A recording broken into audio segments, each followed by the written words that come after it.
হে everyone, একটা নতুন ধরনের হেয়ার স্টাইল ট্রাই করেছিলাম। জানি না তোমরা এত ভালোবাসা দেবে। পলাশ ফুল দিয়ে ভালোবাসা খুবই পেয়েছি, তাই ভাবলাম টিউটোরিয়ালটা তোমাদের সাথে শেয়ার করি।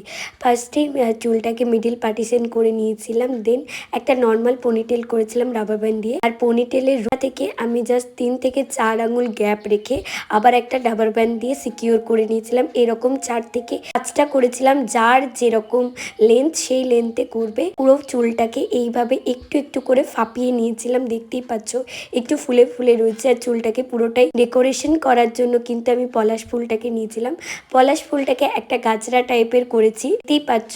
আর এখানে কালো ববি পিন দিয়ে পুরোটাকে সেট করে নিচ্ছি। আর রাবার ব্যান্ড গুলোকে হাইট করার জন্য এইভাবে পলাশ ফুল দিয়ে কিন্তু আমি ছোট্ট ছোট্ট গাজরা করে নিচের যে গাজরাগুলোকে আটকে দিয়েছিলাম। কমপ্লিট হয়ে গেল আমার কিন্তু হেয়ার স্টাইলটা। কেমন হয়েছে অবশ্যই জানিও। তোমরাও কিন্তু ট্রাই করলে আমাকে ছবিটা তুলে অবশ্যই পাঠাবে। আমার চুলের লেন্থটা যেহেতু বড় ছিল, সেহেতু প্রচুর পলাশ ফুল লেগেছে। আর আমার এই ছোট্ট ছোট্ট হেয়ার স্টাইলের টিউটোরিয়ালগুলো তোমরা ভীষণই ভালোবাসা দিচ্ছ, তাই অনেক অনেক ধন্যবাদ।